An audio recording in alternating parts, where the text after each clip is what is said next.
с одной работы на другую работу бегаю, поэтому не успеваю. Маленько как бы задержался у президента, сейчас совещание было. Так, урматтуу журналисттер, мен силерге бир орчундуу бир маалымат менен бөлүшөйүн дедим. Это саламатсыздарбы, урматтуу журналисттер. Я хотел с вами поделиться очень важной информацией, которую мне дал поручение наш уважаемый президент. Дайте сюда, не трогайте, идите отсюда. Наш уважаемый президент, и эту информацию, по мнению президента, должно быть достоянием нашего общества. Так, я вчера же ночью прилетел с командировку, и сегодня утром получил данное послание, и сразу же доложил президенту. Президент провел совещание, создана следственная группа, участием то есть сотрудников Генеральной прокуратуры, МВД, ГКМБ, и началось расследование. Данное происшествие я хотел бы, по поручению президента, обратно же, я хотел бы довести до вас, чтобы общественность также это было, как бы, общественность тоже знала, да, эту информацию. Я сейчас начну вам показывать. Так.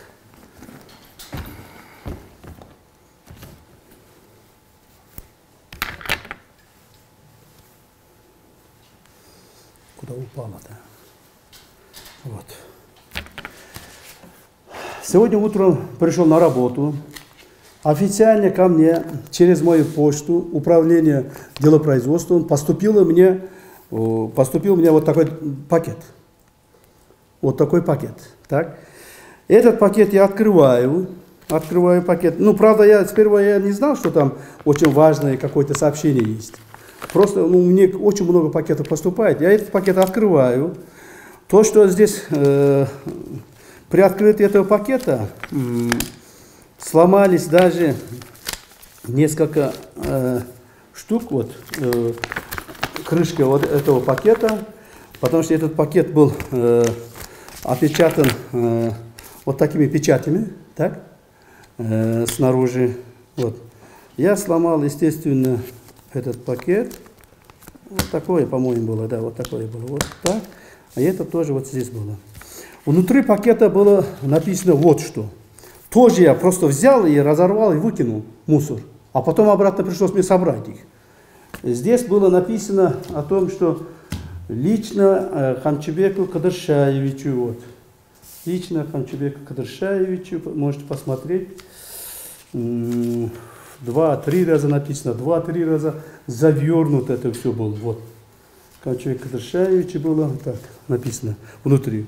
А внутри этих документов, то есть бумаг, был вот такой конверт. Тоже опечатанный. Вот такой конверт был. Так? А внутри этого конверта был единственная вот такая флешка. Вот она флешка. Другого ничего не было. Ни писем, ни отметок, ничего не было. Вот такая флешка была. И эту флешку я сейчас вам отдам. Я эту флешку второй раз показываю. Это только президенту показал. Сейчас президент у себя переписал. И вам отдаю. Вы тоже можете переписать у себя. Потом переводить на кыргызский язык, на другие языки, там, что хотите. Так? И эта флешка лежала внутри вот этого конверта. Вот этого конверта, так? Я вот так посмотрел.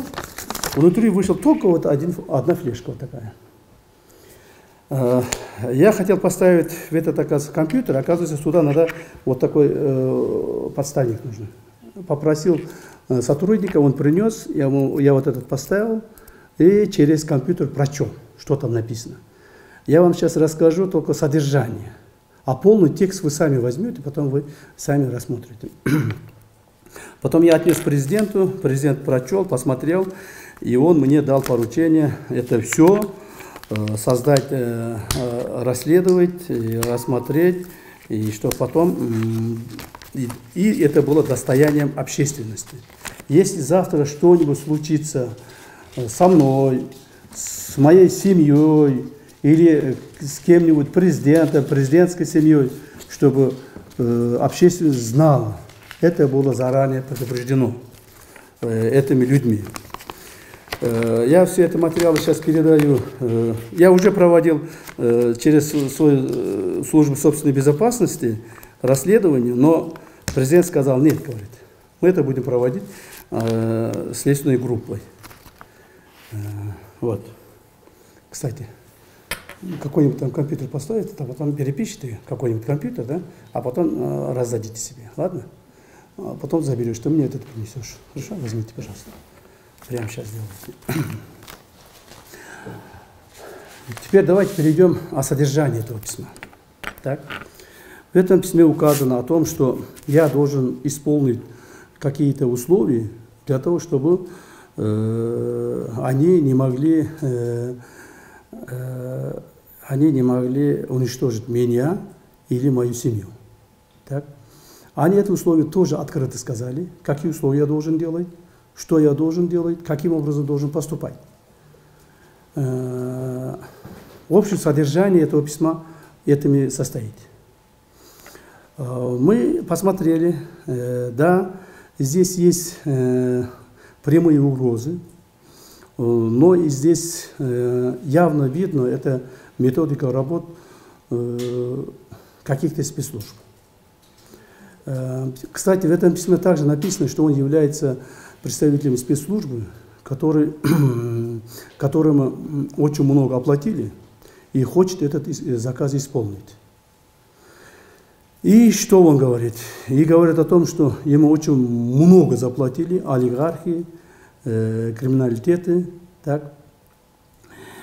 В этом письме открыто они заявляют, кому я должен помочь и каким образом должен помочь. То есть они условие такое поставили, что на одну чашку весов поставили мою безопасность, безопасность моей семьи, моих близких, и на другую чашку весов поставили исполнение их желаний. Так? Я сразу открыто заявляю, что когда я поступал в эту должность и начал работу, борьбу с ОПГ, криминалитетом, олигархатами, неправильными олигархатами и другими, я знал, что такие угрозы мне будут. Я знал, что таким образом они будут как бы оказывать давление, чтобы я свернул с этой пути. Естественно, этого не будет. Естественно, этого не будет. Я сразу через вас, уважаемые журналисты, хочу обратиться к этим людям, которые мне оставили вот это заявление о том, что я вас не боюсь. Наоборот, вы меня боитесь. Вы меня боитесь. Я вышел на эту тропу войну с вами во благо нашей страны, во благо простых людей, в обеспечение безопасности нашей страны, а не для своих личных целей. Конечно, вас разозлило то, что предлагаемые миллионы я не взял у вас, несколько миллионов, десятков долларов, возможно, даже сотни миллионов долларов. Да, вас разозлило то, что вы не смогли со мной договориться, и вы знаете перспективу моей деятельности. Вас в нашей стране не будет. Ни криминалитета, ни ОПГшников, ни неправильных олигархатов и других людей, которые нечестным путем хотят зарабатывать или занять место в кресле, не будет вас в нашей стране. Да, если вы меня уничтожите, может быть, это обратно вернуться. Да, может, если вы каким-то образом меня навредите, но пока я живой, я с этой пути не свернусь. Вот это вы знаете. Я еще дополнительно хочу сказать, что за все эти годы, за вот 4 с лишним лет, я уже 5-й год работаю главой спецслужбы нашей страны, на президента было подготовлено двух покушений. Двух покушений. Мы это прекратили. То есть пресекли. Президенту было подготовлено 2 покушений, мы это пресекли. А по отношению ко мне было подготовлено несколько, 5 или 6 покушений. Даже готовились тоннели, чтобы взорвать мою дорогу, где я буду проезжать. Они разными путями хотели меня уничтожить. Но бдительность наших сотрудников, работа спецслужб, милиции не дало им осуществить их планы. И до сих пор продолжается. Планы покушения на меня, и выделение финансовых средств, крупных финансовых средств. Поэтому, как говорится, война или борьба, можно так сказать, борьбу можно сказать прямо, войну можно сказать в кавычках, она продолжается. Продолжается с этими людьми. И по поручению нашего уважаемого президента это дело мы доведем до конца. Наша страна станет свободной, законопослушной, развивающейся, демократичной страной. Мы никогда сзади или позади других стран не останемся. Конечно, нам очень не только мешает, нам препятствует осуществлению нашей мечты в нашей стране. Какие-то продвижения уже имеются по развитию экономики, социальной структуры, инфраструктуры и все другое. Но этого мало. Это только начало. Я очень надеюсь, что все те поручения, которые данные нам, нашим уважаемым президентом Садыром Ходжаевичем, мы будем исполнять в срок и с гарантией.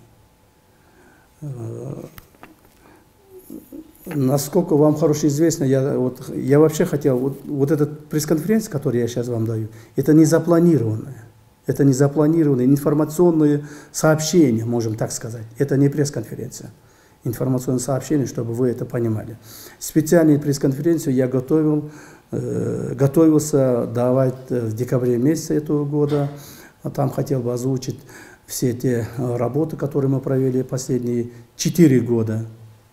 Особенно последние 2 лет мы очень активно и плодотворно проработали. Сколько было имущества возвращено государству, сколько было изъято финансовых, имущественных средств у олигархатов, у криминалитетов, конкретно по фамилии и по списку хотел вам это все дать. Это я, наверное, дам. Но сейчас я озвучу цифру только. В данный момент приблизительная цифра около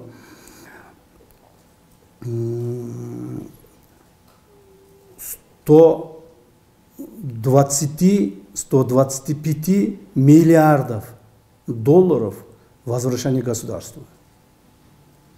Это имуществами, финансовыми средствами, это все было возвращено от ОПГшников, от криминалитета, от нечестных олигархатов и другое.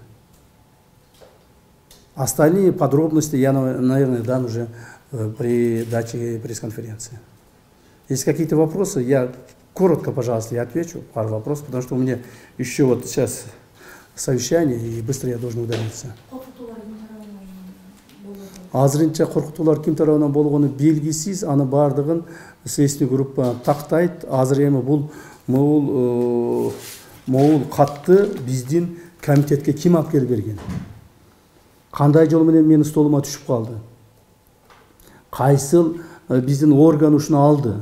Управление делопроизводством деген бар бизде, прием писем деген бар, дагы башкалары бар. Ким алды, ким алып келип берди, качан алып келип берди? Но это не просто бумага, тут уж пакет видно. При передаче, при получении, она как вещественное доказательство видно. Поэтому, я думаю, большого труда не составляет, что выявить тех лиц, которые принесли. Это одно. Второе, по этому поводу дано, я еще раз говорю, поручение нашего уважаемого президента, следственной группы, и она сейчас будет работать, дальше будет выявлять. Я думаю, они даст ответ. Я сейчас пока никаких ответов не могу дать. Можете еще уточнить, какого рода условия они выставляют? Ну, я думаю, вы из этой флешки сами узнаете, но единственное условие, они говорят, у одного олигархата, которому изъяли средства в пользу государства, ни копейки от этого олигархата я себе карман или кто-нибудь не получил. Все, что у него взяли, мы передали государству. И банки, и деньги, и имущество, и земли полностью государству передано. Так? Вот они мне ставят условия тем, что я этих финансовых, всех этих изъятых имуществ должен возвращать им. Должен возвращать. Для этого они поставили даже условия, какой сигнал я им должен давать. Вы сами прочтете там в этом письме. То есть я еще раз скажу, никогда я эти условия выполнять не буду. Я служил государству, я служил нашему народу, так и будет, я буду служить. Я еще раз повторяюсь, я вас не боюсь, неуважаемые передачи вот этой писем, кто бы то ни был, кем бы то ни был. Да, ты можешь меня уничтожить, но мой дух кыргызский никогда не уничтожишь. Я предан своему государству, так и останусь. Но я очень надеюсь, мы их выявим. Очень надеюсь, мы их выявим, вставим перед вами и общественность будем информировать, кто это передавал письмо, кто писал, кто угрожал. Может быть, здесь только один человек где-то сидел, написал. А может быть, действительно, как он говорит, подготовил несколько десятков бойцов, вооруженных, которые готовы делать переворот в нашей стране и которые ждут крови многих людей, если я этого не сделаю. В первую очередь мою и моей семьи. Посмотрим, жизнь покажет, кто кого победит.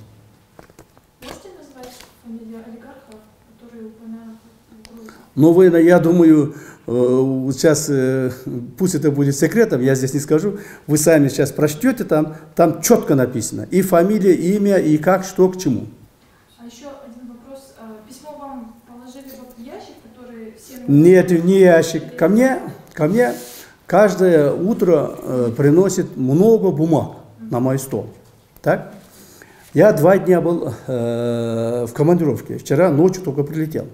Поэтому, сами прекрасно знаете, вчера даже я не смог присутствовать на футболе. Так? Сегодня утром, 5 утра я уже был на работе. 5 утра был я уже на работе. Уже как раз у меня до 9 часов я работаю с почтой утром. Как раз с почтой работал, и это выходит у меня. У меня на столе уже было, лежало. Я же поэтому говорю, сейчас если легко найти, кто занес ко мне на стол. Там просто полностью наблюдение. Кто это управделами принес? Управделами откуда взял этот пакет? Управделами куда поступило? Через какой ящик поступило? То есть все легко проверить. И какой человек будет принес. Это тоже, я думаю, следственная группа проверит. Поэтому я это взял со своего стола, в папке, как среди многих писем. И взял его, порвал, посмотрел там, а там флешка вышла. И я сразу же через компьютер проверил.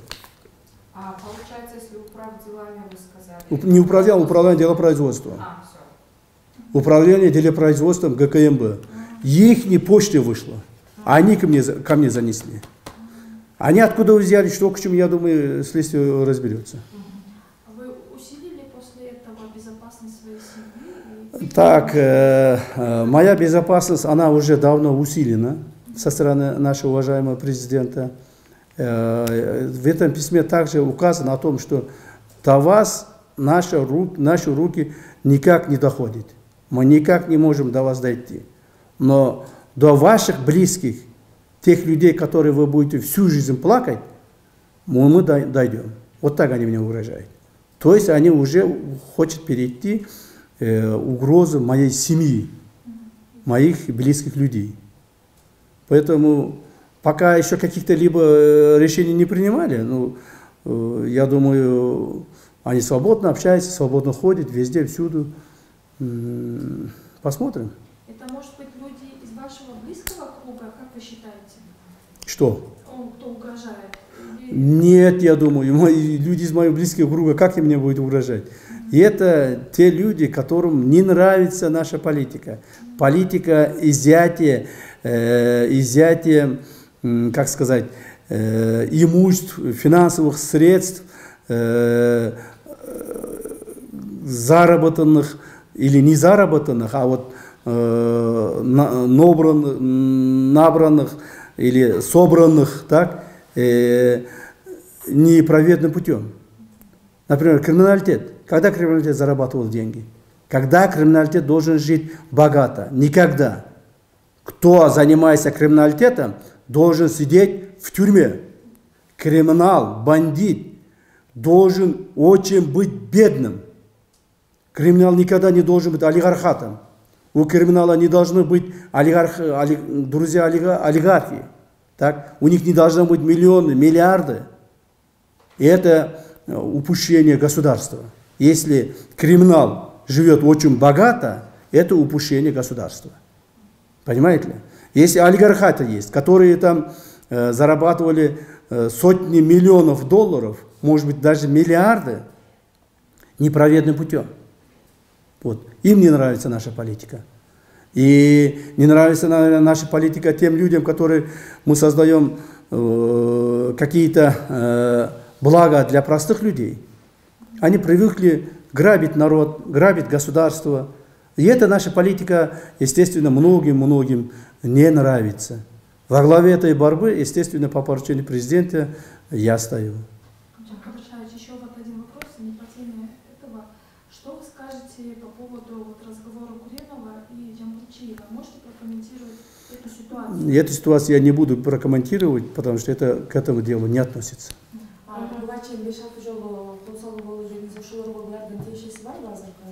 Бұлардың бар нәтижесі бар. Бұлардың бар нәтижесі бар. Біз атайын қызмат болғаннан кейін бар нәрселерді ашық айта бермейміз. Қайсыл жерде, қайсыл малда, қандай қозғалулар ұйыштырылған, кімдер тарауынан, аның қайсынысы, қайсыл этапта тоқтатылды, кейбірі баштапқы этапта тоқтатылып отады, кейбірі даярданып этабына тоқтатылып отады, кейбірі мына баштоо этабына тоқтатылып отады. Так, уже екі чоң қол салуыны ұйыштырғандар, мына баштайбыз деген малда тоқтатып отабыз. Так? То есть пресекали тогда, когда они вот-вот хотели начать, вот-вот хотели как бы провести данную операцию свою. Некоторые покушения мы останавливаем в начале, при подготовке, некоторые при планировании, некоторые при осуществлении. Поэтому, ну, так получается, мы сами себе как бы такую жизнь устроили, что каждый день для нас риск. Вы обещали следующий этап борьбы с ОПГ и коррупцией. В чем она будет заключаться, скажите? Вот они и происходят сейчас. Вот они и происходят сейчас. Сейчас никаких, как говорится,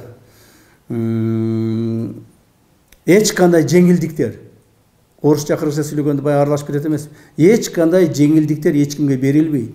Если кимдир бирөө мыйзамды бузса, если кимдир бирөө мамлекеттик мүлккө кол салса, кимдир бирөө элдин бюджеттин кол салса, баарын жазага тартабыз. Ким болуп кетсе дагы, ал президенттин жакыны болобу, менин жакыным болобу, же башка бир мамлекеттик чоң кызмат иштеген адамдар болобу, же министрлер болобу. Бүгүн мына көрөсүңөр, бүгүн бир чоң эле саясатчыны, кече эле чоң мамлекетте посол болгон адамдын менин атымды сатып, 250 000 доллар взятка алып койгон экен. Мен прям сегодня утром дал поручение его арестовать. На него заявление поступило, показания поступило, видео поступило, фотография поступила, как он получал эти деньги. Поэтому я буду арестовывать. Почему я должен его? Он был в моей партии когда-то. Он со мной вместе в партии ходил. Так? Но я никого шадить не собираюсь. Кто бы то ни был. Если, не дай Бог, мои близкие, кто-нибудь из близких людей, сын, или братья, или кто-нибудь, нарушением закона ко мне попадет, я их посажу. Это мой принцип. Это мой принцип. И это делаю я таким только образом доведу до конца. а кого-то оставить, а кого-то наказывать, и это дело до конца не дойдет. Более того, мы сейчас вводим новые дополнение изменений в Уголовный кодекс по борьбе с криминалитетом и коррупцией, там, где четко указано, там, где четко будет исполняться закон. Теперь, отныне, пока этот закон не приняли, после того, как этот закон примем, сейчас как раз проходит согласование. Так? После принятия этого закона, кто будет коррупционными делами попадаться в правоохранительные органы, те обязательно будут находиться в тюрьме. В обязательном порядке. Как сейчас, например, кто-то там, оплачивая свои штрафы, миллионы, миллиарды, выходит на свободу, не будут. Мы у них и миллиарды отберем, мы их в тюрьму посадим. Так? Это, как сейчас, например, они миллиарды оплачивают, потом штрафом освобождается, согласно нынешнего законодательства, теперь этого не будет. Все, рахмат. Жанагыны сразу көчіріп берші маған азыр. Bir компьютерден, ушылардың компьютерден көчіріп бер, дағын сразу. Бар, есть? Быстренько, сохраните себе. Микрофонын алғылай өчіргілі, дағын лишний сөз